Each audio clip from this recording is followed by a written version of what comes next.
Harmonies.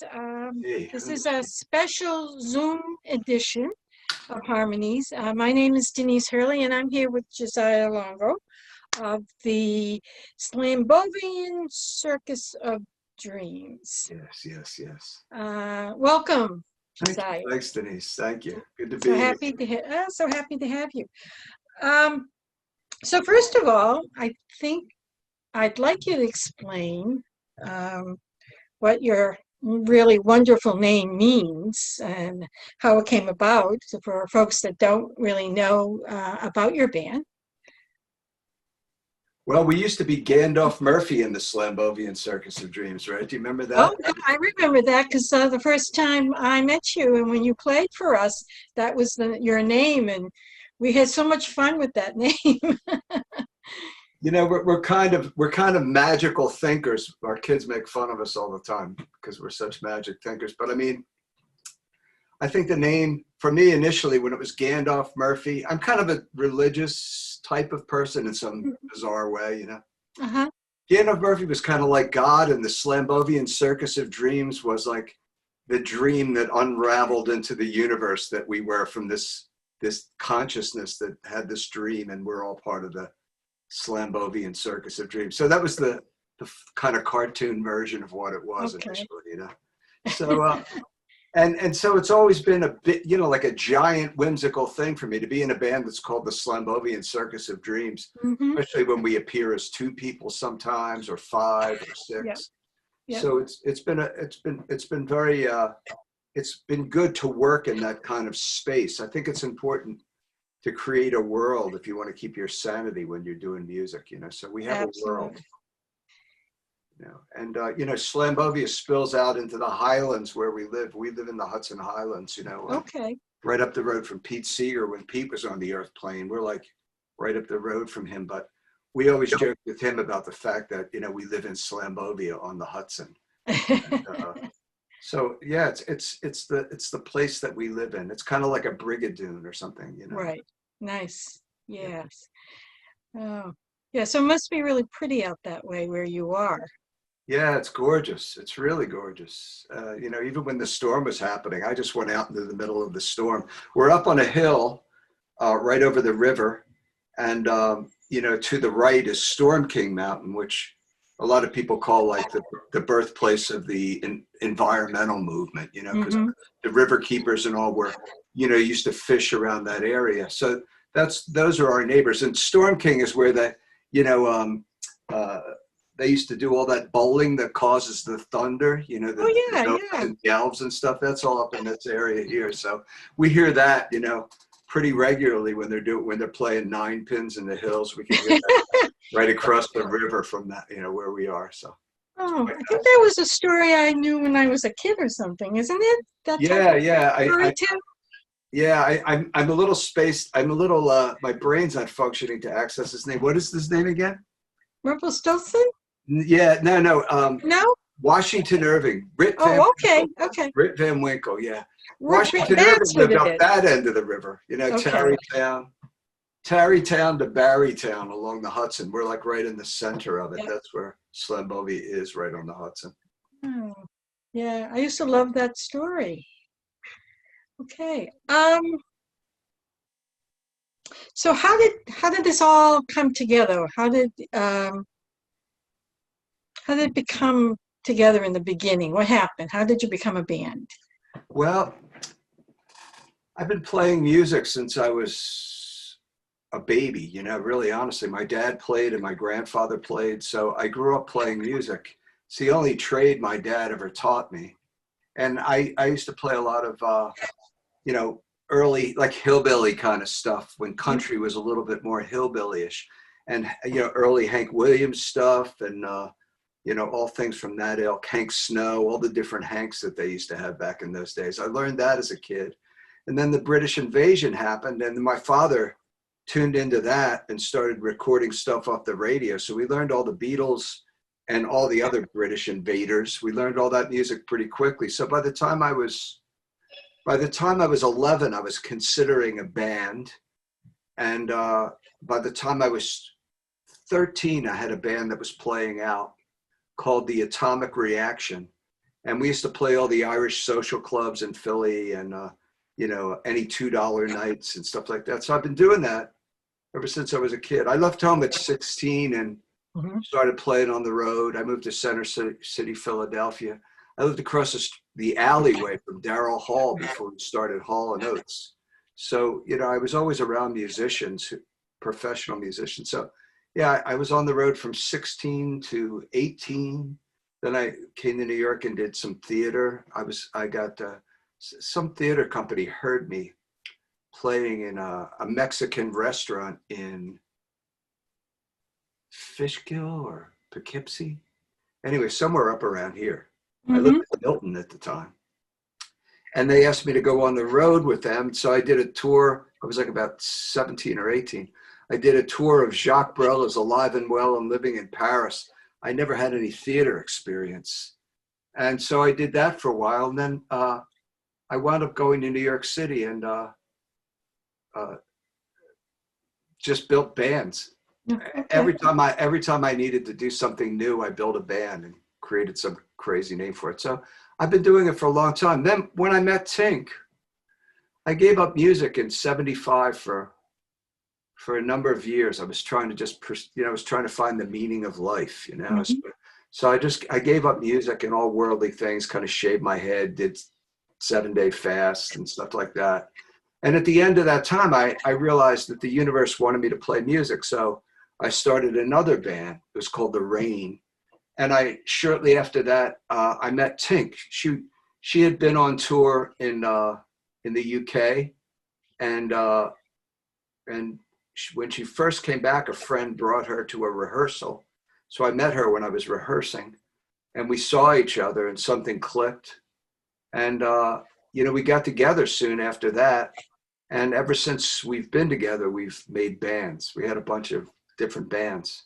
And we were a band called the Ancestors that everybody wanted to sign. We were not. I was never interested in signing with a major label. It's a little too neurotic for us. But all the major labels came after that band.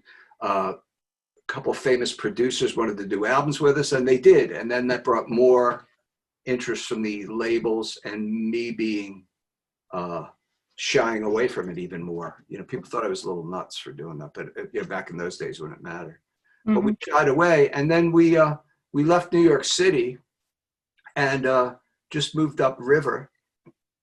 And maybe about after a 2-year moratorium, we just went to school, Tink and I, to study how to do, you know, when you had to learn how to do digital video and Sure. graphics and all that stuff. We went to Mhm. school for 2 years, Tink and I. And afterwards, right after that, we created Gandalf Murphy and the Slambovian Circus of Dreams. And that's been the day job. We raised 5 kids with that as the day job. And now we're empty nesters and we're still doing it, except we're on vacation now because of COVID. Indeed. Yeah. Now, most of your kids were in the band, are in the band? Yeah, they've done stints in the band. Our twin sons, especially, you know, they both they were the bass player and the keyboard player for years. So they toured, and they waited to go to college. You know, they were Tink and I are late bloomers anyway. The kids are all late bloomers. We're all kind of like very, you know, young for our age, I guess. Immature is the word, I guess. But they started a little bit late, and so that was great. Chetty wound up going to School of Visual Arts in New York and did really well, and left with a really high paying job. He's an animator. He's an illustrator and an animator. He immediately left school and found a job, which is really, you know, knock on wood for that. Yeah. And his brother Orion, the younger twin, he got a full scholarship to what the heck's it called? I'm not fully functional today. Some major art school in Sure. New York City that I'm blanking out on, but he got a scholarship to that, and then he studied gaming and animation as well. So they're based in Brooklyn and doing well. My oldest girl worked for Live Nation, and man, I'm like terrible. It's from working. I told you we had a little bit of a flood. I've been working on the pipes. I've been more in left brain than my right brain. But she worked for the two major venue owners in the New York City area. You know, one's Live Nation, and then they've got their competitor. And she wound up, they had a little bidding war, and she worked for both of them. And now, obviously, she's on vacation too, because both of those things are down, right? So, but everybody's happy. I mean, the other two kids are my other two daughters. I have three daughters. Mm-hmm. They're both players and writers, and they have bands and stuff like that. One lives in New Mexico, and one just moved back from Brooklyn to right across the street from where Pete lives, or used to live, you know, Pete Seeger. So she loves Beacon, so she's back. And so she's, you know, writing music, and everybody's doing good. You know, we're doing good. We're all poor, but we're like doing really good. All the gigs, you know, we're booked a year in advance, but everything got moved into 2021. So today we were interviewed by the BBC because Fairport Convention asked us to play their festival, and we would have left yesterday. The flight was yesterday, but they're doing a virtual festival. So we were getting the music together with the BBC this morning we're going to play, I think, next weekend or something, the Fairport Virtual Festival. So that's pretty cool. And you just did that with Falcon Ridge. We did. And that was pretty magical. You know, I thought it was going to be some lame thing, but it really turned out to be pretty powerful experience for everybody, including us. It was a great experience. We're all like kind of tuning into each other on the internet and a little quieter. We're like, how many times we've sat and talked after a festival, but it's usually we're both very busy. So we get to like spend time together. It's a great thing. It's nice. It's nice. You know, it is. Just relaxed and just, we're not in any hurry to do anything. So it is nice. Yeah, it really is. I mean, I think everybody needed to slow down. Tink said, Mother Nature sent everybody to their room and said, think about it. Come back and don't be brats anymore. You know, so we'll see what happens. Absolutely. Now your music, how would you describe it, and what kind of message are you sending out to people? Well, you know, it's funny. Our music's very nonlinear. We really, really steal from just about everything. We've never been able to be, you know, there's not a certain genre. Some people say we're folk, but I don't even know how anybody can even think we're a folk band. I mean, like we're more like a Syd Barrett psychedelic rock band or something, you know. But you know, we love folk. There's folk elements, but I think we just steal from whoever we love. We just, you know, assimilate elements from everything, and we've always been that way. So and luckily people are starting to be able to wrap their heads around it, so we get hired for a lot of things now, you know, big, like even Fairport hiring us. We played Glastonbury, and we've done all kinds of big festivals, and you know.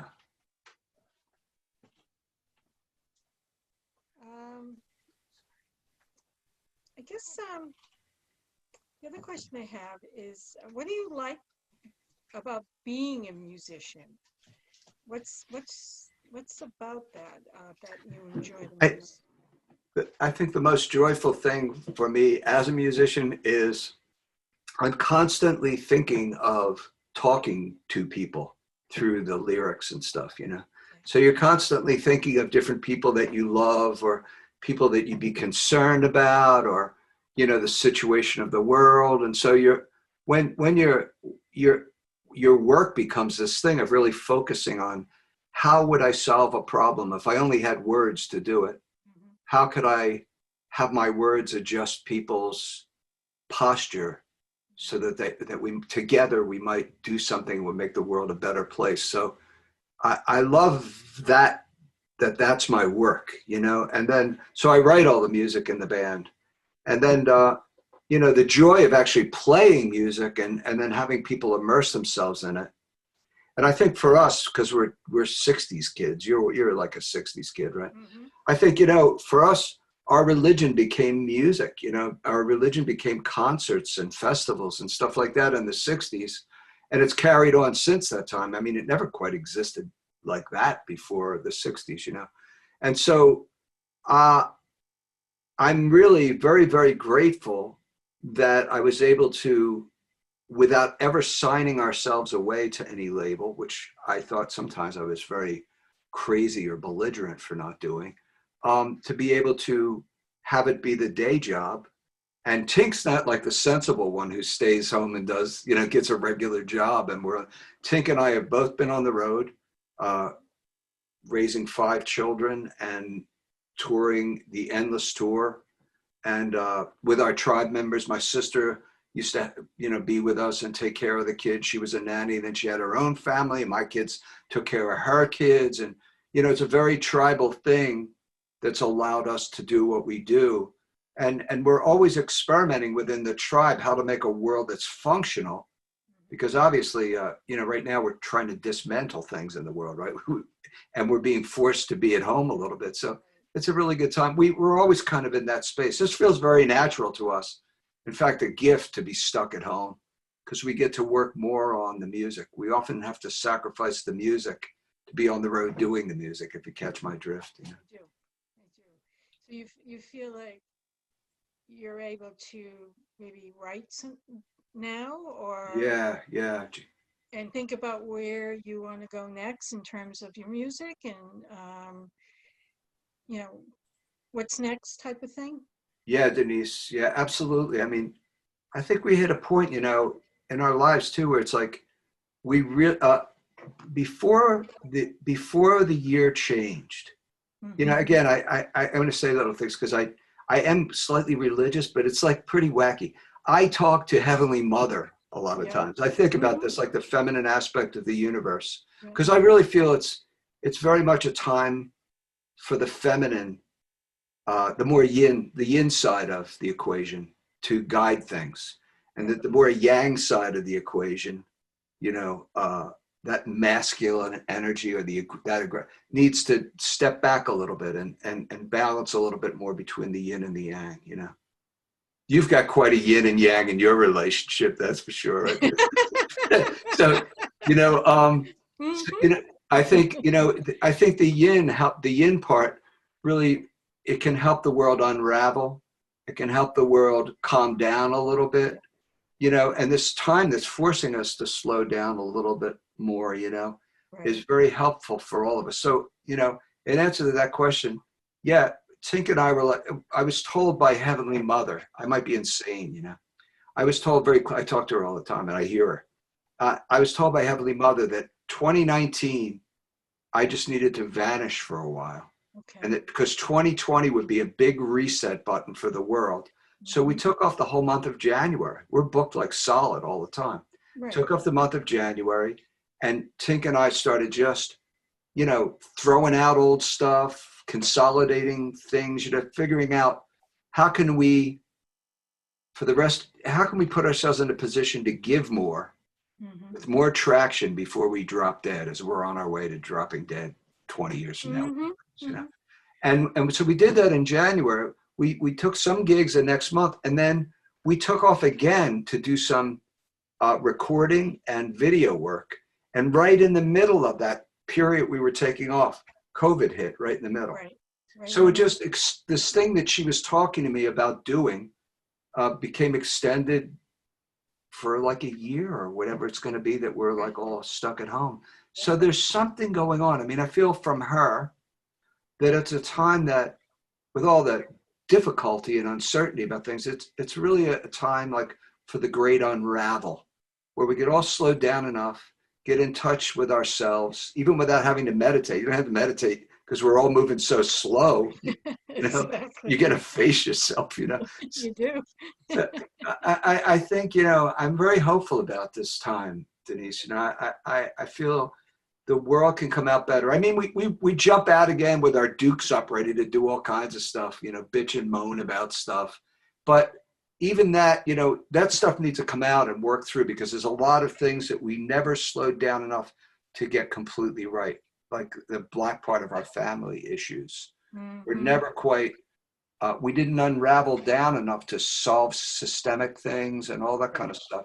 And it goes across the board with a lot of areas where people we didn't pay attention enough to all parts of the family. Mm-hmm. Catch my drift, you know? Mm-hmm. And so, you know, I mean, it's a time where we're forced to meditate. And even if we get out, you know, we're in the streets and we're getting riled up. A lot of times we do that. And then sometimes when we get too riled up, we wind up becoming the thing we were fighting against. Mm-hmm. We become too yang, if you catch what I mean, you know? I do, So, you know, yes. I mean, there's some magic, and I don't think it's ever existed in history like this, where we've got time to slow down and consider that again. And then, you know, aggress with goodness again and consider again, you know? I mean, there's a lot of things we need to change in ourselves. And I'm really, really trying to analyze myself, you know, so I could be a better husband to Tink, you know, and better dad to my kids, you know, a better friend to all my friends. You know, I really want to make sure that everything we do is helping to unravel the bad stuff and enhance the good stuff, you know. So yeah, it's a cool time somehow. Yes. Okay. So the music industry itself, you know, how do you think we're going to come out on the other side with, you know, venues and music and live music, you know, just, you know, the industry, entertainment industry. How do you see that coming out on the other side? Well, you know, it's a big question mark, isn't it? I mean, it's really a big question mark. The interesting thing for me is I feel there's been a long habit of it being a very predatory system for a long, long time. You know, all the systems really, I feel like, you know, everybody right now is trying to figure out who to blame for what's up, you know, and there's a lot of things, you know, white patriarchy and all that, but I don't buy the white patriarchy thing. What I mean by that is, specifically is nobody's been a patriarch. Everybody at most has been a competitive brother and sister. There's no parental people that have been involved in anything. It's really just self-centered brothers and sisters trying to make things work. And it's very competitive. And there's always somebody trying to dominate and manipulate people. I think we got to watch out for the predatory nature, which we can all become.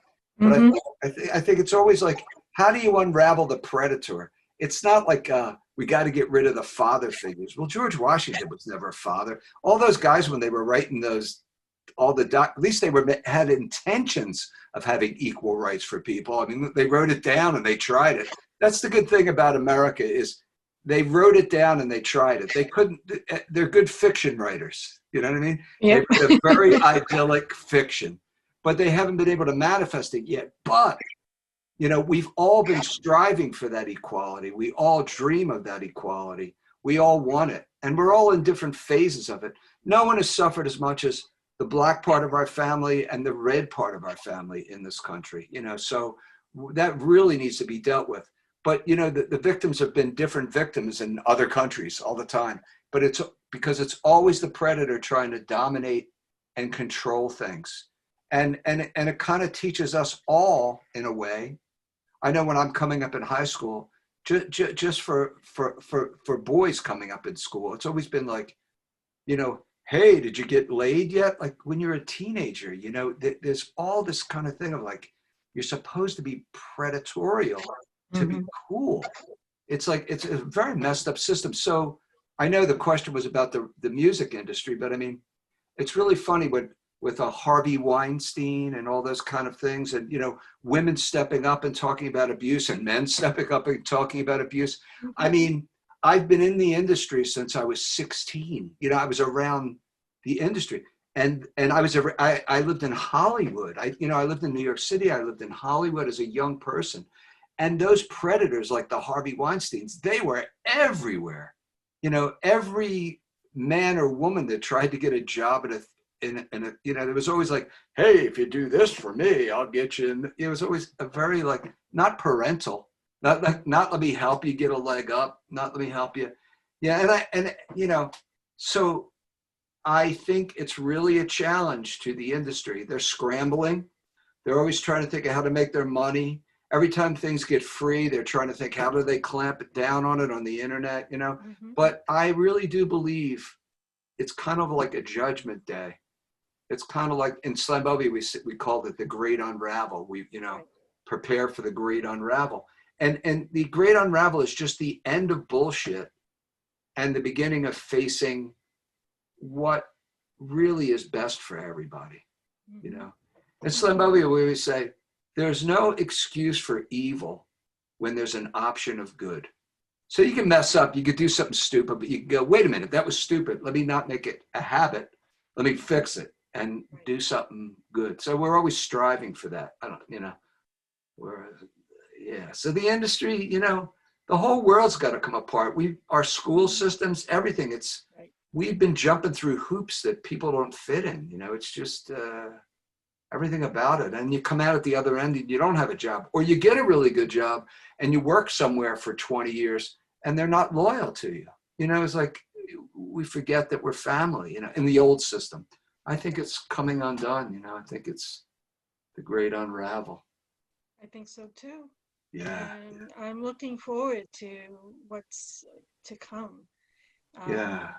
I really am. Good. Yeah. Lots of things are being you know, broken down and changed, and I think we will come out of this as a better place, because people are rethinking how they live their lives and what's important, and you know, so you know, unfortunately, you know, it's hard for a lot of people because they've lost their jobs and you know, that type of thing, or money. They don't have enough money, but I think it's going to be a better place, because we are going to rethink how we live and how we treat people and how we care for people. So yeah, I mean, time coming, I really do, this shift. that's good to hear, Denise. I'm glad. Yeah. Cause you know, sometimes you know, I feel really hopeful about things, but you know, yeah, it's good to hear that you feel that way too. You never know, you know, I don't want to seem too positive in a, you know, it's a very tumultuous time, you know, but I mean, it's, but it really is. I think all, you know, there's a goodness in all of us and everyone, you know, that really wants to find a way to make things work, but we're forced into such a aggressive predatory system that you struggle to survive and sometimes step on people, you know, to get up. And it's just, I hope we're learning that doesn't work. And it's not even, the things you gain from it aren't worth having, you know, it's just, yeah. So, all right. Well, let's switch gears a little bit. Now that you're home and you're trying to fix the floods in your home. Blackouts, floods, what's coming next? So what kind of projects are you working on right now, you know, that's keeping you out of trouble? You know, you know, we're finishing up an album we've been working on for a while. I think the main reason for the delay in finishing it was we were kind of waiting for this time to figure out what is it we're saying. So, you know, I think I never quite finished that album. All the work's done. I did all my stuff on that last time. So I'm finishing up that album. I'm also learning how to be absolutely independent of working with anybody in the band for the sake of the band. I mean, so there's not that codependency that doesn't work, you know, like, so that I can give to everybody in the band. I'm working on finishing the band's album. I'm working on a solo album, and I'm working on an album that's called Love Songs for China that I've, you know, been writing for quite a while. You know, we were the first American band to play in mainland China before Shanghai became this amazing place when we were in Shanghai, there was one hotel in Shanghai, you know, so we got in there maybe a year and a half or 2 years after Tiananmen Square. So it was really amazing that we got into China. And I've always had, not, you know, I've had ghosts appear to me from China when I was like, during that time when I was like 18 or 19, when I lived in Malibu and I had a place in Princeton, New Jersey, that were two places that I lived. and I had a lot of spiritual experiences, and I had, well, I won't go into it too much because it's people think I'm nuts, but I had two like major Chinese figures appear to me back at that time and teach me a lot of crazy things. I mean, they taught me about. That's okay if your fans think I'm nuts. Go ahead. Go ahead. Yeah, they taught me. I grew up Catholic, Christian, and Catholic. I was baptized, non-Christian and then baptized. My parents were trying to make sure that I was covered. And one of my godparents was Jewish and his wife was Catholic. The part of South Philly I'm from, people were pretty bold and that's why even I'm a mutt.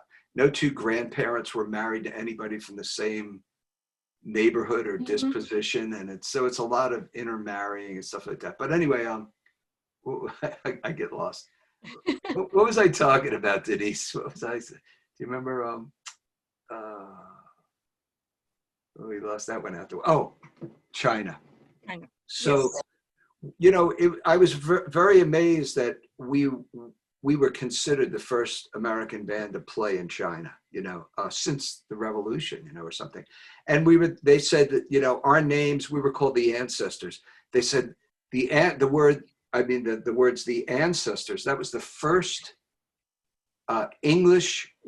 The first English words put into the People's Daily, the newspaper. So there was like some kind of breakthrough. And when we played there, they only let maybe about 1,200 people come to see us at first. They weren't sure what to do with us.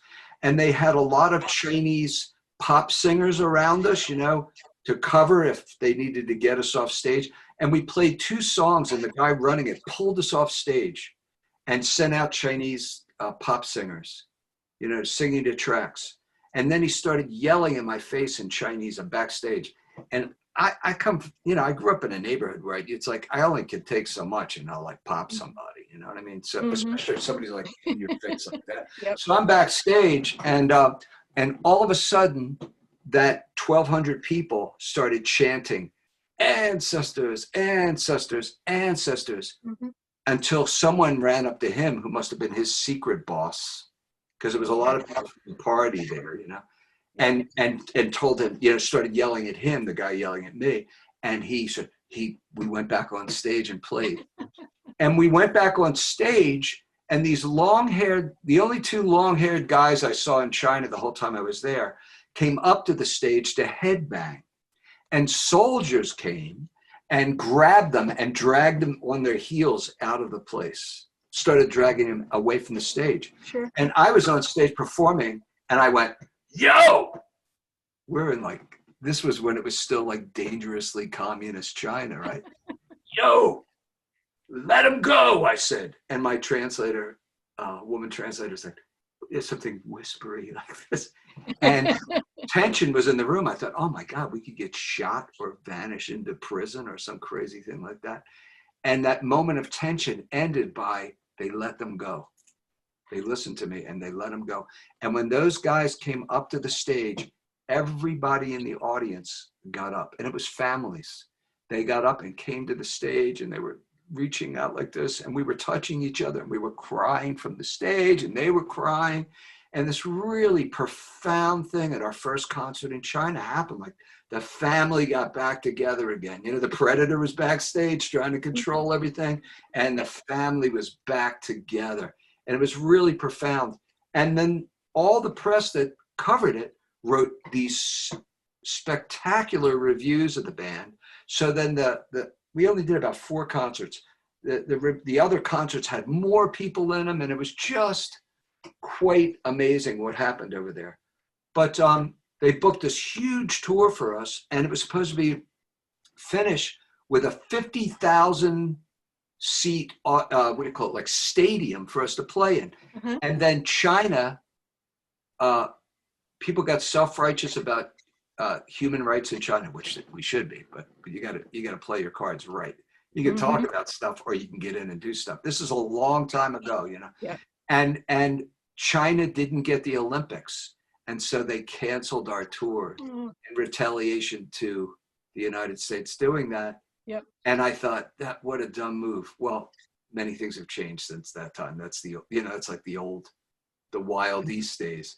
Right. So shortly after we played, the guy who brought us over was put in charge of Shanghai taking off, and Shanghai took off because it was such a successful tour that we did and such good relationships, and it went without a hitch, and the people loved us. They were sending their kids up to stage to put leis around our neck. Little kids would come up, their parents would let them run up the aisle, and I picked up this girl. I said, "Oh my God, she looks just like my daughter Mimi," and everybody was in tears, and the soldiers where there was tension in the beginning, they all came and took pictures with us, and it was like, it was really profound. What can happen, because that's who we really all are, right? I mean, Yeah. and that happened, and just that the 2-week tour was just profound like that for us. And so, I've been watching what's been developing in China, and things look really great for a while, and then things start to go, and all these things going on because, the problem is, just the predators. Right. The predators, the Chinese people are wonderful because the Chinese people are the white people and are the black people and are the people are the people. We're all from Africa. DNA has proven that we all come from a black mother, Ethiopian mother. So anybody that's being an asshole towards black people is just being that. That's all, meaning it became a thing. Right. But it's always got to do with the predators separating the races and the genders and the this and that and pointing towards each other, getting us all to fight each other, when who we are is, we really are family. We're an extension of whatever it is this force is that causes evolution and develops bodies that are more capable of loving in a sensitive way. Like we have fingers that can touch a face in a gentle way. It's like we're not the kind of things. We actually have evolved into beings with the potential to love. And I think somehow, I really believe there's a force in the universe that's just trying to learn how to be our parents to us. Yes. Because our parents didn't know how to be parents to us. But there's this force that wants to be our parents. And so I'm like you, man, I'm saying crazy stuff, Denise. So so that, I feel it's a very hopeful time.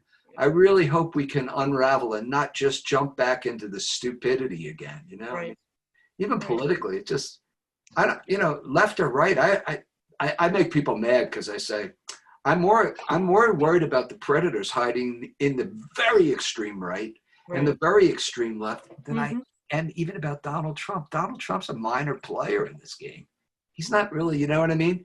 And I don't, you can't say good or bad things about him either way. You shouldn't even enter the conversation. But really, we're being manipulated by people with a lot more power than that dude's got. And we've got to watch out that they don't, because all they'll do is they'll fan the flames of violence towards each other. So the best intended people with righteous intentions to make changes in the streets, which is, since the 60s, we've been in the streets fighting for rights, So, but they always fan the flames to get us so against each other and so blinded by the violence we're protesting against that we become so violent, and then they just take over. And it happened in Russia and it happened in China. I mean, the revolutions were not doing what they should have done.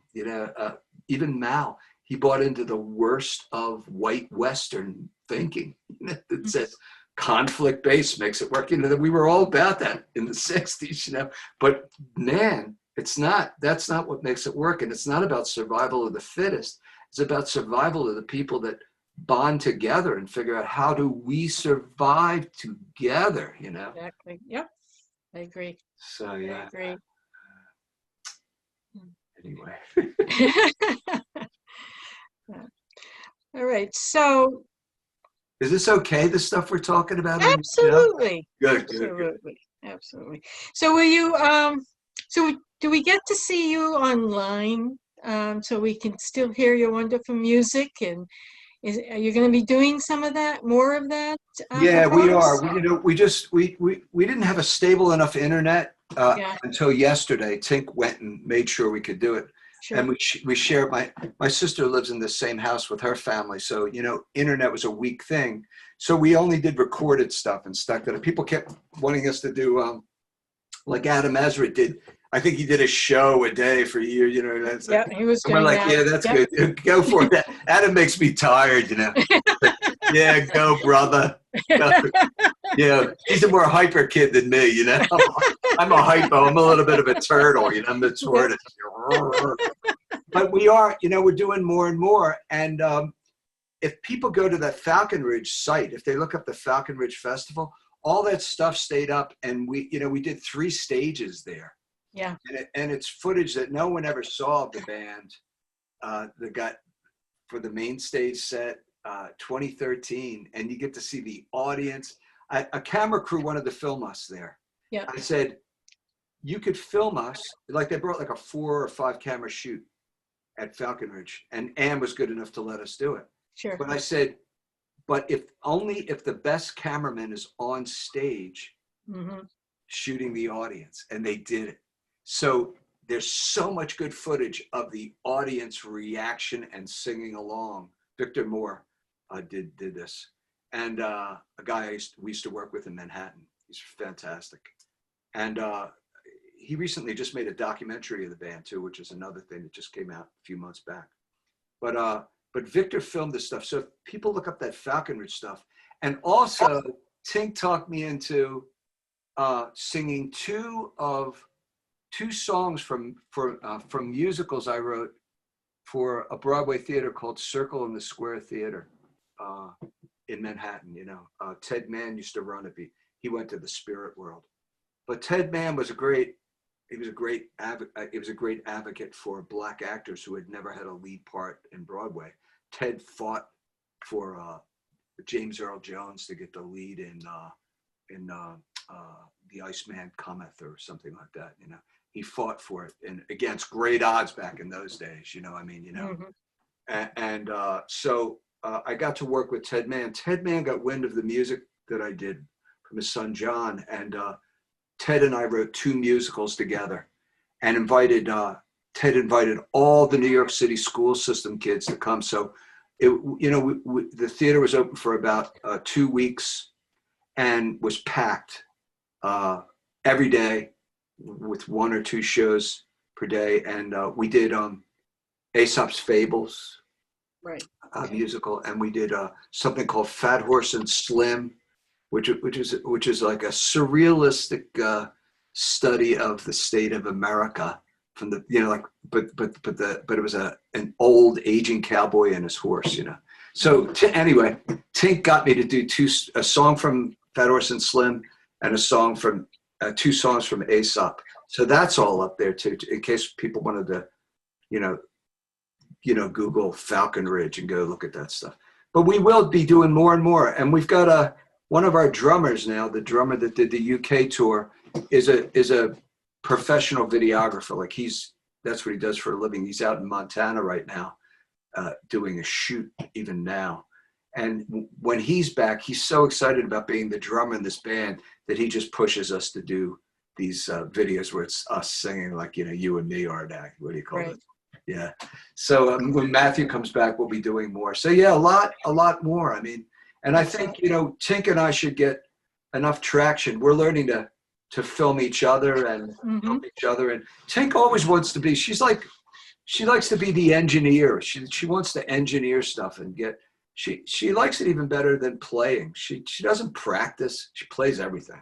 Yeah. But I'm always the one working on the music, and she's always like into promote. She likes cooking things and getting them out to people. She's like that. You know what I mean? Mm-hmm. And so yeah, I mean, I think the Slambovian Circus of Dreams will be, we're just finding out how to hit our stride. We're really late bloomers, man. We're really, really late bloomers. We're just getting started. And tons of stuff is coming down. I'm writing so much music. It's crazy. That's great. I've got about 12 songs for that China album. Okay. So.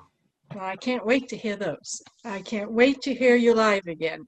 Yeah. And I'm hoping that once things get back to normal, we can bring you back into our place.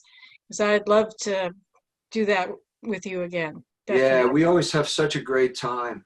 Yeah. How's Jeannie doing? I'm And sorry. how's Jean's boy doing? He's home with us, Is he?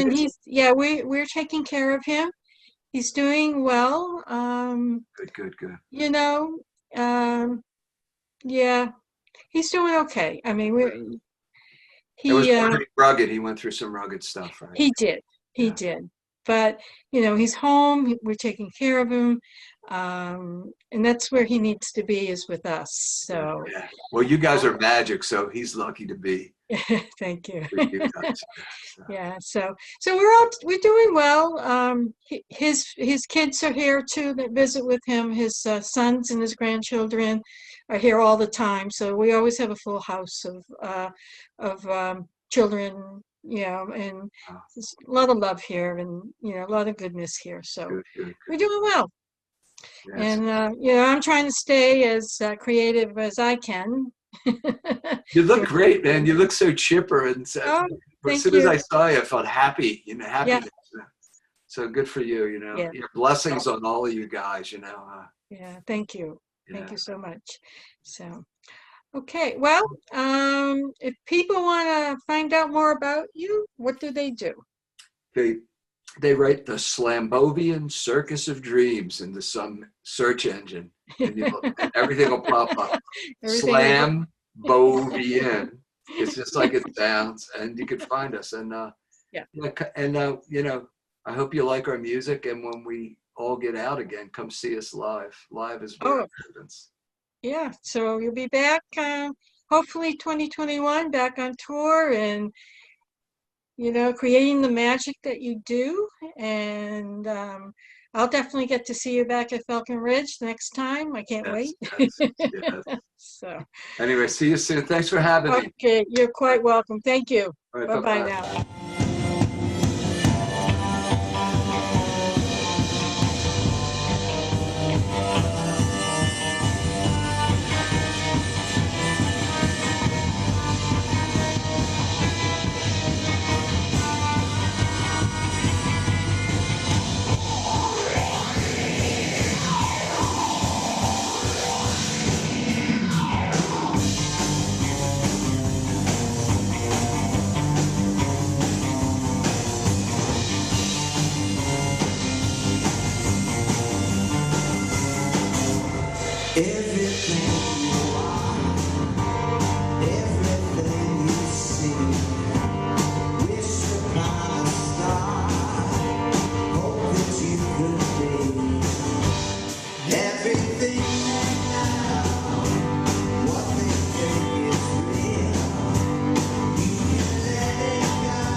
Hear those bones.